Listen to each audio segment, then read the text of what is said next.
Hello दोस्तों, नमस्कार। SM किसी चैनल में मैं आप सभी लोगों का दिल से बहुत बहुत स्वागत करता हूं। दोस्तों, जैसे कि आप सभी लोगों को पता ही है कि एफआईएस का जब डेटा निकल कर आता है तो हम बार बार यहाँ पे देख ही रहे हैं कि एफआईएस की ओर से नेट बिकवाली हम लोग को देखने को मिल रही है। ठीक है। एंड डीआईएस की अगर बात कर ले तो यस, उनकी ओर से नेट बाइंग हमें देखने को मिल रही है। पर जैसे कि अभी रिसेंटली मैंने वीडियो भी बनाया था तो आपको यहाँ पे बताया था, जो भी हम यहाँ पे बात करते हैं, मतलब ये जो लाल निशान जो देखने को मिल रहा है, ये ओवरऑल परफॉर्मेंस क्या है, ये देखो, नेट परचेस और नेट सेल्स का डेटा है। एंड इसका अर्थ ये नहीं होता है कि एफआईएस बस के यहाँ पे क्या कर रहे हैं कि अपने पोर्टफोलियो के सारे शेयर्स बस रोज बेचते ही जा रहे, नहीं। अगर हम यहाँ पे साइड में देखें तो वो क्या करते हैं, यस, कुछ शेयर्स को यहाँ पे परचेज भी करते हैं एंड साइमल्टेनियसली कुछ शेयर्स जो ऑलरेडी उन्होंने परचेज किए उनको वो सेल भी करते हैं।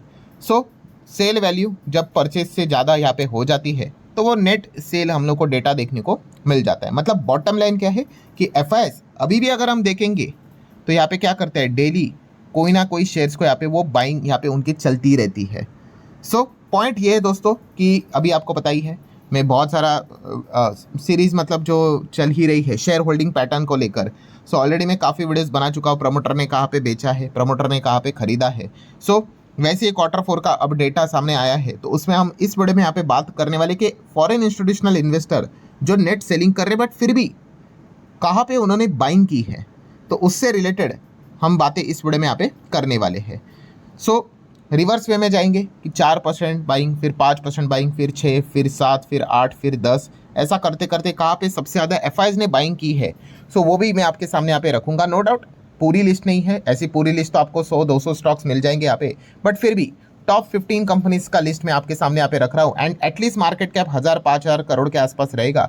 उस हिसाब से अगर हम आगे बढ़ेंगे तो आप यहाँ पे देख सकते हो 15वें नंबर पे जो कंपनी आती है उसका नाम है ब्लैकबक। यस, लॉजिस्टिक सेगमेंट में ये कंपनी काम करती है। एंड अगर आप चेक करोगे यहाँ पे एफआईएस का जो डेटा है वो दिसंबर में कितना था, 28 के आसपास था, जो मार्च में 32 को क्रॉस कर चुका है। मतलब क्या एफआईएस ने यहाँ पे खरीदा है। इनफैक्ट सितंबर मंथ की भी बात कर ले तो एफआईएस का जो स्टेक था वो 26 था, वो बढ़कर 28 हुआ, 28 से बढ़कर 32 तक चला गया।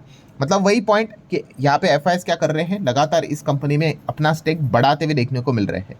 सो अगर आप चाहो तो इन कंपनीज को स्टडी यहाँ पे कर सकते हो।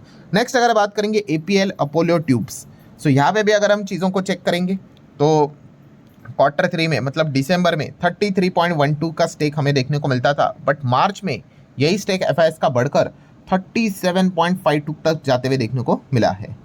सो ज़रूर एपीएल अपोलो ट्यूब्स तो काफ़ी पॉपुलर कंपनी आप सभी लोगों को पता ही है। ठीक है, कोई इंट्रोडक्शन की तो ज़रूरत यहाँ पे है नहीं। And well balance share holding pattern है जहाँ पे एफआईएस, डीएस, पब्लिक, प्रमोटर सब हमें अच्छे से देखने को मिल रहे हैं। ब्लैकबक की भी अगर बात करें तो उनका भी शेयर होल्डिंग पैटर्न वैसे ही था। नेक्स्ट अगर बात करेंगे जीआरएम ओवरसीज, सो यहाँ पे अगर हम शेयर होल्डिंग पैटर्न को चेक करेंगे तो एफआईएस दिसंबर में 4.92 थे, इनफैक्ट सितंबर में 3.36 था, वो बढ़कर 4.92 हुआ Q3 में। एंड Q4 में ये बढ़कर हो गया 9.5%। सो 5% के आसपास चलने वाला स्टेक डायरेक्टली 9.5 मतलब 4.5% की बाइंग एफआईएस की ओर से हम लोग को इस स्पेस में होते हुए देखने को मिली है। सो ये जो कंपनी है जहाँ पे हम देख सकते हैं प्रमोटर ने अपना स्टेक निकाला था, बट वो स्टेक चला कहाँ पे गया, एफआईएस की ओर से ज़्यादा चला गया और डीआईएस ने भी डिसेंट बाइंग यहाँ पे की है। सो जीआरएम ओवरसीज लिमिटेड, इस कंपनी को भी आप चाहो तो स्टडी यहाँ पे कर सकते हो।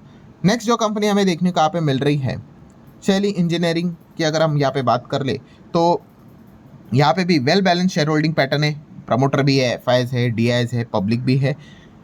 सो एफआईएस की अगर बात कर ले तो इनका स्टेक पहले 11.25 के आसपास था, फिर Q3 में 12% हुआ और मार्च की अगर बात कर ले तो ये तो हो गया 16.73। जैसे जैसे हम आगे बढ़ेंगे सो एफआईएस का स्टेक आपको और ज़्यादा बढ़ा हुआ देखने को यहाँ पे मिलने वाला है।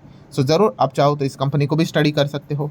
नेक्स्ट अगर बात करेंगे फाइनेंस सेगमेंट में काम करने वाली company home first, so home first की अगर बात करेंगे तो आप देख सकते हैं एफआईएस ऑलरेडी यहाँ पे 39 के आसपास थे, फिर 40 प्लस चले गए एंड अब और स्टेक बढ़ाकर 45.72 तक एफआईएस देखने को यहाँ पे मिल रहे हैं। डीआईएस भी यहाँ पे देखोगे 27-28% का स्टेक है एंड प्रमोटर यहाँ पे सिंगल डिजिट में आया है। जिस हिसाब से प्रमोटर का स्टेक सिंगल डिजिट में आया है, ये तो अब लग रहा है कि प्रमोटर पूरे निकल ही जाएंगे। प्रोफेशनली वेल मैनेज ये कंपनी यहाँ पे होने वाली है। नेक्स्ट अगर बात करें दोस्तों तो एमटार टेक, यस, एमटार टेक्नोलॉजी की काफ़ी चर्चा यहाँ पे चलती है, रिसेंटली काफ़ी तेज़ी देखने को मिली थी और उसके पीछे का रीज़न मैं ऑलरेडी वीडियो में कवर कर चुका हूँ। जिनको नहीं पता है कि एमटार टेक इतना क्यों यहाँ पे भागा है या फिर भाग रहा है, तो लिंक ऊपर आई बटन पे मिलेगा, डिटेल में वहाँ पे मैंने रीजंस आप लोगों को बताए हैं। सो एमटाटेक की अगर बात करेंगे तो आप चेक कर सकते हो, जो एफआईएस का जो स्टेक था पहले 9 था, फिर वो 12.25 हो गया, एंड अब मार्च क्वार्टर में 17.5% तक एमटाटेक में एफआईएस का स्टेक जाते हुए देखने को मिला है। मतलब ये जो रैली देखने को मिली है दोस्तों, आप अंदाज़ा लगा सकते हो कि ये जो एफआईएस है उन्होंने काफ़ी अच्छी खासी कमाई यहाँ पे ज़रूर की होगी, इसमें कोई शक की बात है ही नहीं। नेक्स्ट अगर बात करें दोस्तों तो मल्टी कमोडिटी एक्सचेंज, जिसको हम प्यार से MCX के नाम से यहाँ पे जानते हैं। सो MCX में भी हम यहाँ पे देख सकते हैं जो एफआईएस है, यहाँ पे कोई प्रमोटर है नहीं, प्रोफेशनली वेल मैनेज कंपनी है। सो एफआईएस का जो स्टेक है वो 19 था, 19 से 20 हो गया, 20 से 26 हो गया, yes near by 6%, not exactly, but काफ़ी अच्छा स्टेक बढ़ते हुए देखने को यहाँ पे मिला है। ठीक है, डीएस तो यहाँ पे 60 के आसपास देखने को मिलते थे, वो थोड़ा कम होके 59 54 तक देखने को यहाँ पे मिल रहा है। सरकार तो 0.01 मतलब कुछ खास नहीं, बाकी पब्लिक के पास ही देखने को यहाँ पे मिल रहा है। देन अगर हम यहाँ पे बात करेंगे दोस्तों, जो नेक्स्ट कंपनी हमें देखने को मिल जाती है टेक्स वर्ल्ड से रिलेटेड ही है। सो आप यहाँ पे चेक कर सकते हो कि एफआईएस का जो स्टेक है इसमें 4.33 था, जो बढ़कर डायरेक्टली 10.25% तक जाते हुए देखने को यहाँ पे मिला है। सो एफआईएस को इस कंपनी में ज़्यादा रुचि आ रही। वहीं पे डीएस की अगर बात कर ले तो 1% से कम होकर 0.23, देन 0.19, तो डीएस का थोड़ा इंटरेस्ट यहाँ पे इसमें कम होते हुए देखने को मिल रहा है। बट एफआईएस की बात कर ले, जो नेट बिकवाली यहाँ पे कर रहे हैं, ओवरऑल जो डेटा निकल कर आता है उसमें, बट इन कंपनीज में उनकी लगातार बाइंग हमें चलते हुए देखने को मिल रही है। नेक्स्ट बात करेंगे रिटेल स्पेस में काम करने वाली कंपनी विशाल मेगा मार्ट। सो विशाल मेगा मार्ट में हम यहाँ पे देख सकते हैं, हम सभी लोगों को पता है प्रमोटर ने बहुत बड़ा स्टेक निकाला है, लगभग ऊपर से भी अगर देखें तो 14% का स्टेक निकाला है, तो ठीक है, पर क्या वो स्टेक पब्लिक के पास गया है? तो उतना नहीं, 1% भी नहीं है। सो इंस्टीट्यूशंस ने ही वो माल यहाँ पे उठाया है। सो एफआईएस की अगर बात कर ले तो 15.52 से डायरेक्टली 22% तक इनका स्टेक जाते हुए देखने को मिल रहा है। इनफैक्ट इसके पहले भी 15.40 था, वो 52 हो गया, and right now 22%। So FIS ने ये स्टेक यहाँ पे उठाया, और डीआईएस भी अगर देखेंगे तो पीछे नहीं है, उन्होंने भी यहाँ पे काफ़ी अच्छी तरीके से जो प्रमोटर ने माल बेचा है उसमें बाइंग पार्टिसिपेशन उन्होंने किया है। नेक्स्ट अगर बात करेंगे बजाज कंज्यूमर केयर। सो जो एक कंपनी है, एफआईएस के स्टेक की अगर बात कर ले 9.70 था, वो स्टेक डायरेक्ट बढ़कर 16.59 तक जाते हुए देखने को मिला है। ठीक है, हालांकि मैंने ये बहुत बार आपको बताया है कि ये जो डेटा रहता है ये बार बार चेंज होता रहता है, अगले क्वार्टर 1 में वापस चेंज होगा, 2 में, 3 में, 4 में, एंड सो ऑन, ये चलता रहता है। ठीक है, इसके पहले भी अगर आप देखोगे तो 10 के ऊपर था, वो कम होकर 9.7 हो गया, अब यहाँ पे डायरेक्टली 16.5 यहाँ पे हुआ है। मैंने इसके पहले भी ये गोल्डन पॉइंट आपको बताया है कि अगर आप शेयर मार्केट में आते हो तो आपको यहाँ पे डेली बेसिस के ऊपर जो बदलाव होता है उसके लिए मेंटली प्रिपेयर यहाँ पे रहना पड़ेगा। ठीक है, चीज़ें यहाँ पे सेकंड्स में बदलती है, सेकंड्स, मिनी सेकंड्स में बदलती है। ठीक है, काफ़ी लोग इन चीज़ों को बर्दाश्त नहीं कर पाते हैं, वो बोलते हैं कि अभी यहाँ पे तेज़ी थी, अभी गिर गया, अभी वापस तेज़ी। तो भाई ये ऐसा ही है मार्केट में, अगर आप ये चीज़ों को अगर आप हैंडल नहीं कर पाओगे तो फिर मार्केट में कैसे टिक पाओगे। पीसी ज्वेलर्स की बात कर ले तो पीसी ज्वेलर हम यहाँ पे देख सकते हैं, एफआईएस यहाँ पे लगातार इंटरेस्ट बढ़ा रहे, 6 था, 6 का 10 हो गया, 10 का 13, 13.25% तक यहाँ पे चला गया स्टेक। वहीं पे डीएस का इंटरेस्ट हमें धीमे धीमे कम होते हुए देखने को मिल रहा है। बट ठीक है, हम यहाँ पे एफआईएस को लेकर ही बात कर रहे हैं कि कहाँ पे स्टेक उनका ज़्यादा बड़ा है, तो पीसी ज्वेलर का नाम भी हमें देखने को मिल रहा है। नेक्स्ट कंपनी है दोस्तों KS स्मार्ट टेक्नोलॉजीज। सो यहाँ पे भी अगर हम देखेंगे एफआईएस तो पहले थे ही नहीं, जीरो, डायरेक्टली एंट्री हो गई, 8.5% का स्टेक उन्होंने उठा लिया एफआईएस ने। थोड़ा सा यहाँ पे अगर हम बात कर ले, थोड़ा सा नहीं, अगर देखेंगे तो पब्लिक से ही माल छीना है, क्योंकि प्रमोटर भी अगर देखेंगे तो उन्होंने भी अपना स्टेक यहाँ पे बढ़ाया है। तो प्रमोटर एंड एफआईएस दोनों यहाँ पे स्टेक बढ़ाते हुए हमें देखने को यहाँ पे मिल रहा है, और पूरा माल पब्लिक की ओर से ही हमें ट्रांसफ़र होते हुए देखने को मिला है।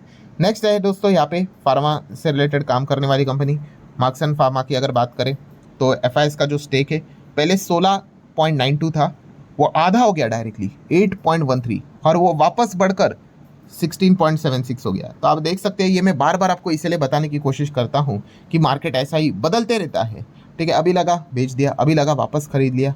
ठीक है, लगा होगा किसी इन्वेस्टर को कि निकलना चाहिए तो निकल गए, किसी को लगा कि भाई खरीदना चाहिए तो खरीद लिए, तो इसलिए ये नाम हमें देखने को मिलते रहते।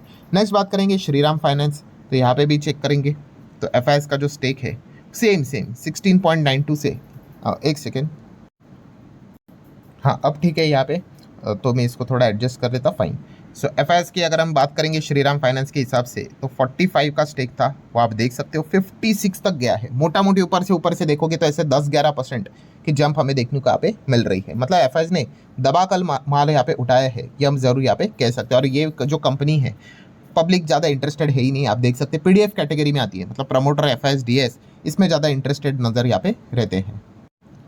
एंड देन आखिरी अगर हम बात करेंगे सम्मान कैपिटल, यस सम्मान कैपिटल की बात करें, कमेंट सेक्शन में मुझे ज़रूर बताना कि इस कंपनी का पहले का नाम यहाँ पे क्या था। कोई ज़्यादा टफ सवाल यहाँ पे नहीं पूछा है क्योंकि वो कंपनी काफ़ी ज़्यादा पॉपुलर भी यहाँ पे थी, बट चलिए फिर भी आप चाहो तो बता सकते हो। बट यहाँ पे इस प्रकार के मल्टीपल चेंजेस होते रहते, तो अगेन प्रमोटर तो यहाँ पे है नहीं, तो एफआईएस 19 थे, 19 से 24 हो गए और 24 से 46 यहाँ पे हो गए, लगभग 20-22% तक हम लोग को एफआईएस कि यहाँ पे एंट्री होते हुए देखने को यहाँ पे मिले, मतलब बड़े लेवल पे स्टेक यहाँ पे खरीदते हुए देखने को मिले हैं। ठीक है, बाकी देखेंगे तो डीआईएस भी है, गवर्नमेंट इतने ज़्यादा है नहीं, और बाकी पब्लिक की ओर से ये चीज़ें ट्रांसफर होते हुए देखने को मिली है। सो ठीक है दोस्तों, ओवरऑल जैसे वीडियो की शुरुआत में ही आपको मैंने बताया कि फॉरेन इंस्टीट्यूशनल इन्वेस्टर यहाँ पे क्या कर रहे हैं, नेट बिकवाली कर रहे हैं, बट बाइंग भी यहाँ पे इनकी चल रही है। सो कहाँ पे बाइंग यहाँ पे चल रही है, सो 15 कंपनीज मैंने आप लोगों के सामने रखे हैं जो लिस्ट वाइज यहाँ पे मार्केट कैप के हिसाब से देखा गया 1000-5000 करोड़ से बड़ी कंपनीज में यहाँ पे सबसे ज़्यादा बाइंग हम लोग को देखने को यहाँ पे मिली है। वरना जैसे मैंने वीडियो की शुरुआत में बताया कि लिस्ट निकाली जाए तो आपको 100, 150, 200 कितनी भी कंपनियां यहाँ पे मिल सकती है। सो ठीक है दोस्तों, पूरा वीडियो आपको पता ही है, इन्फॉर्मेशन एजुकेशनल पर्पज से रिलेटेड ही रहता है। ऐसे और भी बहुत सारे वीडियोस आने वाले हैं, तो आपको खुद से स्टडी करने में काफ़ी मदद यहाँ पे मिलने वाली है। सो आशा करते हैं वीडियो हेल्पफुल लगा होगा, चाहो तो लाइक एंड शेयर यहाँ पे कर सकते हो। मिलते हैं नेक्स्ट वीडियो में, तब तक के लिए बाय बाय।